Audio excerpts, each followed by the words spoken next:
আকাশের বয়স এখন ২৮। ধুলোবালি আর তপ্ত রোদে ঘাম ঝরানোই তার নিত্যদিনের রুটিন।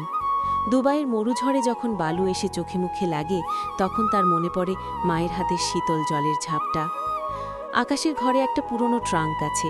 সেখানে তার জমানো শার্ট বা দামি পারফিউম নেই, আছে পরিবারের সবার একরাশ আবদান এটানোর রসিদ। প্রতি মাসে বেতন পেয়ে যখন সে টাকা পাঠায়, তখন ফোনের ওপাশ থেকে মা বলেন, বাবা, নিজের দিকে খেয়াল রাখিস, ভালোমন্দ কিছু খাস। আকাশ হাসি মুখে উত্তর দেয়, আমি খুব ভালো আছি মা। অথচ তার রাতের ডিনার হয় সেই বিকেলের বেঁচে যাওয়া শক্ত হয়ে যাওয়া রুটি আর ডাল দিয়ে। সবচেয়ে বেশি কষ্ট হয় উৎসবের দিনগুলোতে।